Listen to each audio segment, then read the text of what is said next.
Se o vazamento do áudio do ex-auxiliar do Ovo Que Tudo Vê não significar o fim da desastrosa carreira do Ovo Que Tudo Vê, meu amigo, o último que sair, fecha a porta, apaga a luz e vambora pro bar beber, cair e levantar, porque olha, é o fim de tudo definitivamente. Que tem alguma coisa errada nesse Brasil, a gente está cansado de saber. Mas, por exemplo, no caso do Felca, que eu vou comentar também nessa edição, olha, cada enxadada não é uma minhoca que sai, é um Tiranossauro Rex. A pergunta que fica, e eu já vou deixar logo no início desse vídeo, é: na sua opinião, o Felca sabia que ele estava sendo usado? Ele não sabia, portanto foi usado de ingenuidade mesmo? Ou o Felca está dentro do jogo da regulamentação das redes sociais? Já vai deixando aí nos comentários para mim, por favor, para a gente já começar quente. E outra coisa que está muito quente é o que está acontecendo no Equador. Você está sabendo o que está acontecendo no Equador? Noboa ontem foi para a rua com o povo fazer assim, estabelecer o início de uma consulta popular contra o STF deles. Parece que está dando um certo problema lá, e eu vou passar direitinho para vocês. E a favor, uma consulta popular a favor de estabelecer uma base militar estrangeira no país, porque pelo pouco que eu li, parece que por lei isso é proibido, é inconstitucional. Me parece que Donald Trump, que nunca, do verbo jamais, dá ponto sem nó, está tentando fazer uma barreira de proteção ali naquela extremidade da América Latina, onde o narcotráfico tomou conta. Então pega seu cafezinho, ajeita o busanfão aí na poltrona de uma forma confortável, porque a edição desta manhã está pegando fogo. Não esquece do antiácido, do meu like logo agora no início do vídeo, que ajuda pra caramba o canal. Compartilha nosso link aí para ajudar a nossa voz a chegar mais longe lá nas suas redes sociais, nos grupos de Telegram e Zap. Se você é novo por aqui, se inscreva, ative o sininho, assim você dá uma força pra gente. Se você já é de casa, você já sabe o que fazer. Eu quero começar falando do aparelhamento, da cooptação de uma pauta gravíssima que o Felca denunciou, que é a adultização das nossas crianças. E sim, tem político nojento, perverso, maldoso, cretino, fazendo disso uma moeda de troca. Ora, a pauta de costumes sempre foi tão importante para a direita, para os conservadores. Então, vamos colocar tudo que estava programado e todos os acordos que nós fizemos na semana passada, por exemplo, na hora de desobstruir a obstrução que a oposição fez na Câmara e no Senado, porque agora nós estamos falando de algo muito mais importante. Essa foi a palavra de Hugo Mota no dia de ontem, só para ter uma justificativa para não pautar nem a anistia e nem o fim do foro privilegiado. Para início de conversa, o Moçoilo disse o seguinte: anunciei hoje a criação de uma comissão especial para tratar da sexualização de crianças e adolescentes. Existem matérias que são mais do que urgentes. Elas são inadiáveis, incontornáveis. Elas são obrigações morais de qualquer civilização que se pretenda digna desse nome. Gente, desculpa, se você ainda não entendeu ou você ainda não acha que esse vídeo do Felca, nesse exato momento, está parecendo tudo muito coordenado com o apoio do Menino Foca e do Boulos e da Erika Hilton, entre outros tantos esquerdistas por aí, eu acho que você precisa colocar o chapéu de alumínio ou eu preciso me aposentar, porque isso não é possível. Tá bom? Ele continua: proteger a infância não é um favor, é um dever. É um dever que antecede partidos, ideologias e disputas. É um dever que antecede a própria política. Que nojento. Se nós, como sociedade, não formos capazes de garantir que cada criança viva cada fase da vida com dignidade e respeito, para que serve o Congresso Nacional? Para mim, pai de 2 crianças, essa pauta não pode esperar. Você que está preso aí injustamente, morrendo na cadeia, você que se dane. Não pode esperar essa pauta. Uma infância perdida não se recupera. O Brasil tem esse dever e a Câmara tem essa missão. Contem conosco. Vamos avançar um pouquinho? Porque saiu em todas as mídias que Mota decidiu não pautar a PEC do fim do foro privilegiado nesta semana. Para você que caiu aqui de paraquedas, nós estamos cobrindo desde a semana passada que teve aquela baita obstrução na Câmara e no Senado para obrigar tanto Davi Alcolumbre quanto Mota a sentarem e conversarem, dialogarem com a bancada da oposição, porque Mota e Alcolumbre simplesmente estavam se negando a conversar sobre os pleitos da oposição, e aí a oposição resolveu obstruir tudo. Aconteceu todo aquele sarceiro, nós cobrimos aqui, e ficou decidido o quê? Qual foi o acordo para que a oposição acabasse com a obstrução? Que sim, tanto Mota, tanto Câmara quanto Senado, Davi Alcolumbre, colocariam em pauta a PEC do fim do foro privilegiado e em seguida votariam a anistia, se tivesse voto, aquela coisa toda, né? E claro que de repente no fim de semana do Neida acontece o vídeo do Felca com uma denúncia velha que conservador já tinha feito e que foi censurado por causa dessa denúncia. E aí muda toda a pauta de Davi Alcolumbre e de Hugo Mota. Olha, não é mole não, o Brasil não é para amadores. Estranhamente, a professora Paula Marisa pontuou que até alguns dias atrás, esse negócio de pedo não tinha o menor interesse do governo de lutar sobre isso, porque Lula, inclusive, não criou o cadastro nacional dos moços aqui, né, que faz coisas horríveis com crianças e predadores disso aqui, 7 meses depois que a lei foi aprovada. O Ministério da Justiça não implementou leis sancionadas por Lula e Bolsonaro. Procurada, a pasta diz que medida demanda planejamento, investimento e diálogo, e que esses estudos estão em andamento, mas não mostraram onde, né, em que ponto do andamento que eles estão. 7 meses depois, não me parece uma coisa inadiável, inegociável, como disse Hugo Mota. Andando mais um pouquinho, eu quero lembrar vocês, como eu disse ontem, que Antônia Fontinelli foi a primeira a fazer a denúncia a respeito desse rapaz lá, que faz as dancinhas com crianças muito novinhas, vestidas de maneira inadequada, dançando inadequadamente, suportando todo tipo de comentário de gente, né? Gente velha que faz coisinha horrorosa com gente novinha. E aí essa moça, ela foi a primeira a denunciar. E aí o que aconteceu? A Justiça brasileira pediu a remoção de vídeo de Antônia Fontinelli sobre o tal influenciador. Ou seja, por que Antônia Fontinelli foi devidamente censurada e Ítalo Santos, e o Felca, no caso do Ítalo Santos, é ovacionado a ponto de mudar o andamento das pautas e dos acordos da nossa Câmara e do nosso Senado? Pergunte-se por quê. Esse vídeo do Felca não veio do Neida. A pergunta que fica, como eu fiz logo no início do vídeo, é: o Felca foi usado ou ele está sabendo, ele está dentro do jogo? Vamos fazer o seguinte: se você acha que ele foi usado, digite 1. Se você acha que ele está dentro do jogo, a favor da regulamentação das redes sociais, que ele está sendo perverso, canalha e desonesto, exatamente como está sendo Hugo Mota, Lula e Davi Alcolumbre, toda a ética terva dessa esquerda nojenta, digita 2.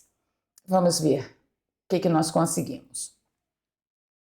O advogado de direita do Brasil faz a mesma pergunta: Felca foi usado de otário para pautar censura ou ele estava dentro do jogo? Eu não vou mostrar os comentários para vocês, eu, se fosse vocês, procuraria esse post lá na página dos advogados de direita do Brasil.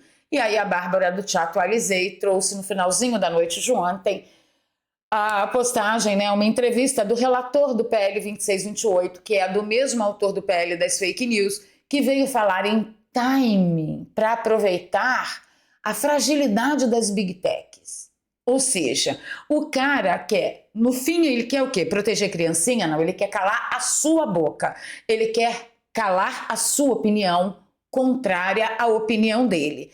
E para fazer isso de uma forma mais palatável para toda a opinião pública, ele diz que está querendo proteger as criancinhas, mas na verdade, ele utilizou a frase timing da fragilidade das big techs. E aí a Bárbara, muito assertivamente, diz: é muita disfarçatez usar uma pauta grave, séria como essa, como pretexto para censurar as redes. É uma vergonha. É uma vergonha nacional. Eu não aguento mais esse bando de gente horrível que está no poder. Senhores, eu fui candidata a deputada estadual pelo estado de São Paulo.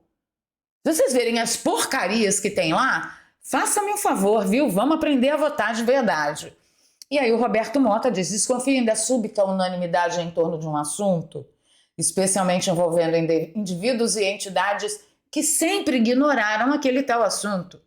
Desconfiem quando a turma identitária radical subitamente se preocupa com proteção de criança. Porque vocês sabem, né? Uma coisa não coaduna com outra. É a mesma coisa de você ser gay e defender o Hamas. É igualzinho, tá? Não faz o menor sentido. Um pouquinho mais à frente, eu achei muito interessante o projeto da Tabata Amaral. Parece muito com o projeto da Melchiona, de projeto de lei para proibir que a aplicação da lei Magnitsky seja feita aqui no Brasil. Enfim. E aí a Tabata Amaral vem e diz que tem um projeto de lei para proibir a monetização de conteúdos com crianças e adolescentes nas redes sociais. Aqui tem um universo de análise que eu preciso fazer com vocês.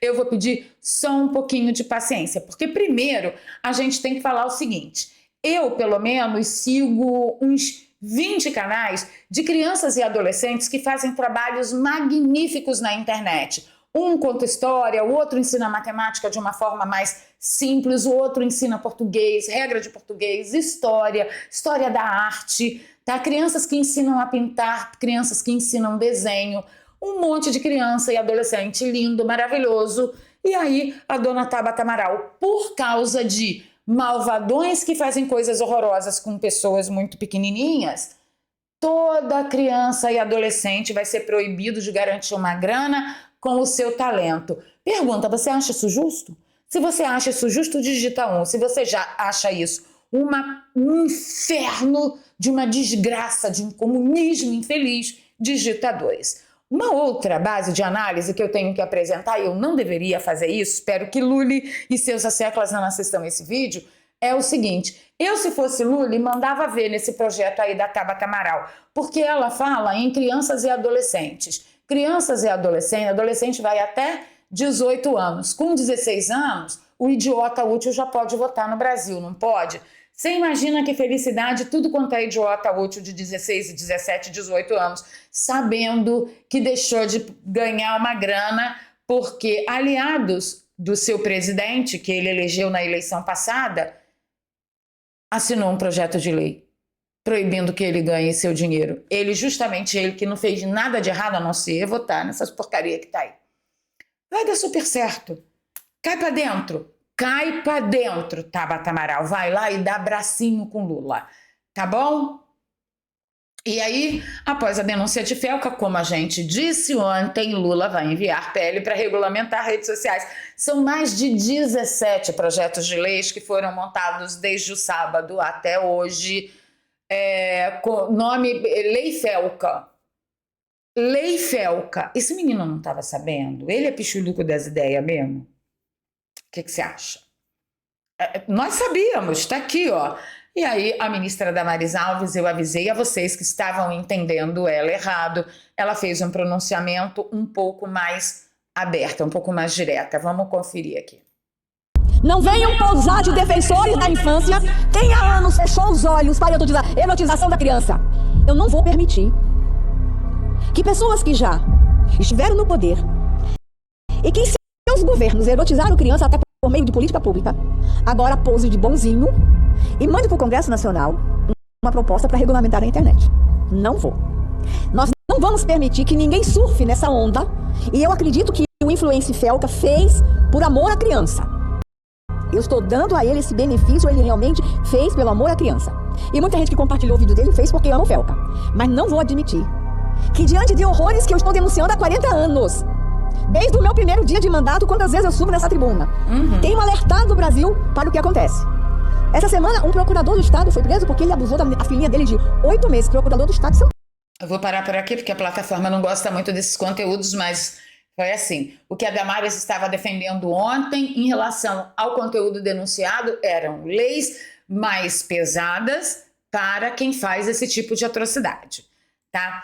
Vamos seguir aqui que eu preciso falar do auxiliar de Moraes que vazou o áudio e ele estava desabafando e dizendo que ele não aguentava mais, que estava tudo muito difícil para ele. Vamos, eu sei que vocês ouviram em outros canais, mas eu preciso fazer apontamentos importantes. Em termos físicos, psicológicos, emocionais, eu não consigo dormir sossegado, eu não tenho tranquilidade, Eu estou perdendo completamente a rigidez mental.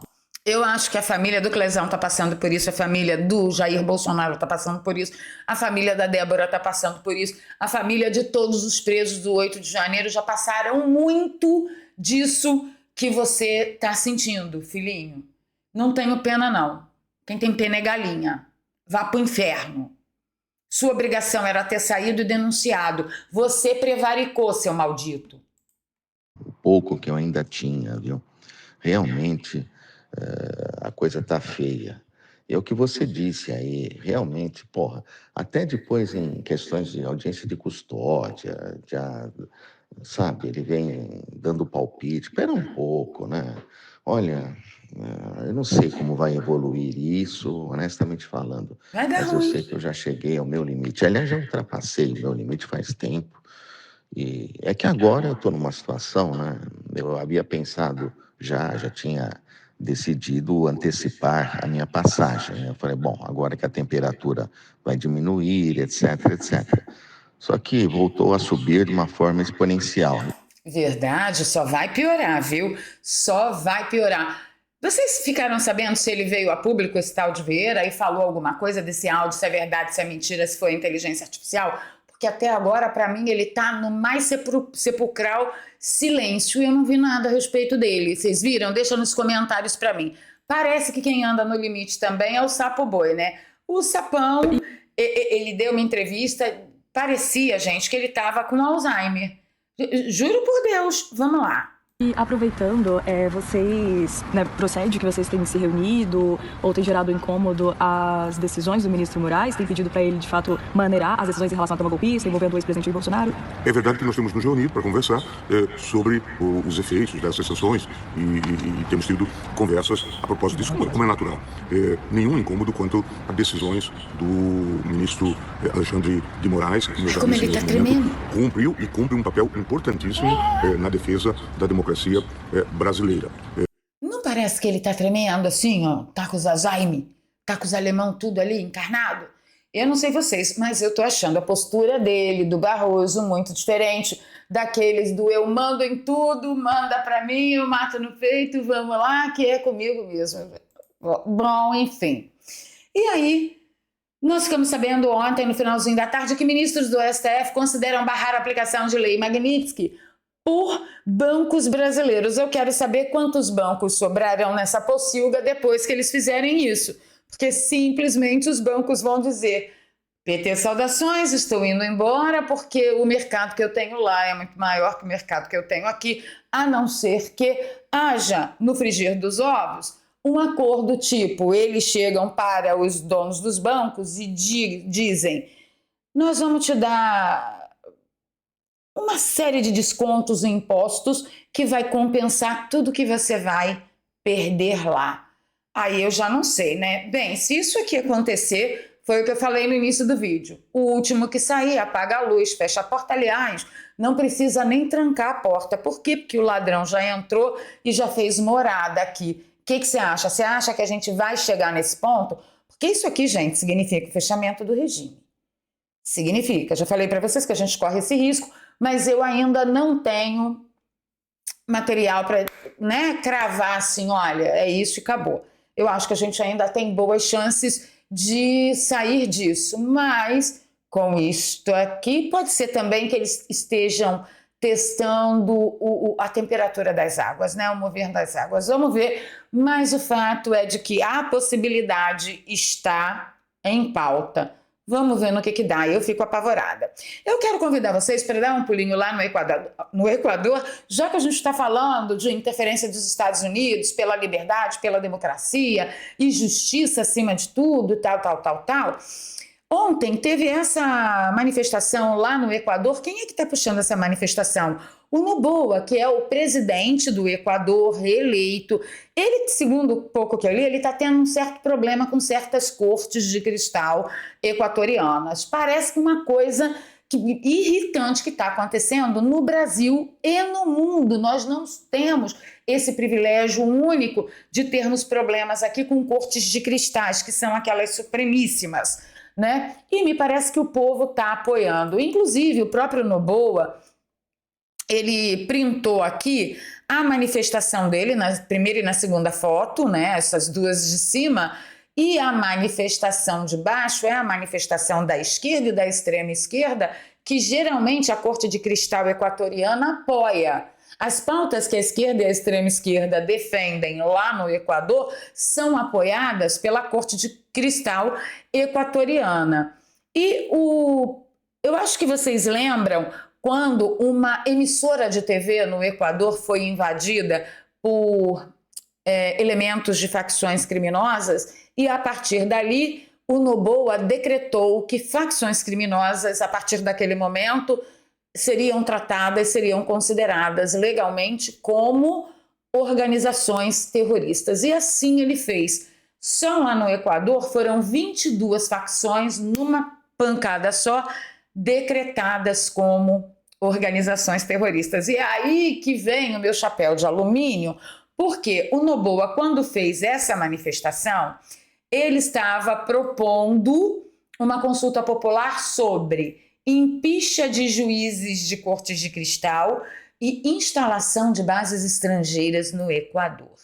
Sim, senhores, ele anda tendo problemas lá com o pessoal da Torre de Cristal, e é mais ou menos aqui, ó. Noboa ainda propõe reduzir o número de congressistas e autorizar a possibilidade de impeachment de juízes do Tribunal Constitucional, que é o Supremo lá, com a qual o presidente tem tido embates. Na véspera, por exemplo, a Corte suspendeu temporariamente 17 artigos de 3 leis enviadas por Noboa após ações de inconstitucionalidade por parte de organizações sociais. Ou seja, as ONGs provocam o STF de lá, o STF imagina, ouve as ONGs e vai contra o presidente legitimamente eleito e reeleito. O tribunal, segundo a matéria da Folha do São Paulo, diz que também anulou decretos de estado de emergência que suspendem direitos sob justificativa de que não estão corretamente argumentados. Você argumentou errado. Vocês têm noção desse negócio? Então, aí eu fiquei pensando o seguinte, vocês sabem que eu sou meio doida, né? Meio pichuluca das ideias, e eu fiquei imaginando o seguinte, parece que Donald Trump não está de olho só no Brasil e ele entendeu finalmente a importância da América Latina para a saúde e segurança da América do Norte. Parece que ele entendeu finalmente que tem nego ladrão roubando a zona de retaguarda dele, querendo fazer da zona de retaguarda dos Estados Unidos um campo de batalha. Porque olha só, vem comigo. O Donald Trump decretou que, a partir de anteontem, eu acho, os Estados Unidos fariam operações militares em territórios estrangeiros contra organizações terroristas, que são as facções criminosas. Isso ele já decretou no México e ele já decretou aqui na Venezuela. Certinho, certinho. Estava acontecendo um movimento forte também na Colômbia, portanto, a esquerda ou alguém muito, muito violento foi lá e arrastou o Uribe para baixo, né? Foi de arrasta. E agora a gente fica sabendo que no Equador, Noboa está arrastando a população que votou, que o reelegeu, para esse tipo de movimento. Criminalização das facções criminosas que já aconteceram, transformando-as em organizações terroristas e a possibilidade, com autorização do povo, porque todo poder deveria emanar do povo, de ter base militar internacional, base militar estrangeira lá em território equatoriano. Vocês acham que eu estou ficando maluca ou o Donald Trump está movendo os pauzinhos de verdade? Porque, olha, seria uma bela proteção para a América do Norte aqui, ó, seria uma espécie de cúpula de proteção. Se ele conseguir isolar da influência de China, Irã e Rússia, Venezuela, Colômbia e Equador, Estados Unidos dá um bom respiro. Como o México já está na linha de fogo, caramba, eu só não sei, não me pergunte ainda como vai ficar Porto de Mariel e Cuba e Guantánamo. Isso é uma coisa que dá um nó na minha cabeça e eu nem vou enlouquecer vocês com as minhas dúvidas e elucubrações sobre esse assunto, que são muitas. E aí, o que você acha? Temos saída ou não temos saída? O último a sair vai fechar a porta e não precisa nem trancar e nem apagar a luz, porque o ladrão já fez o reino aqui?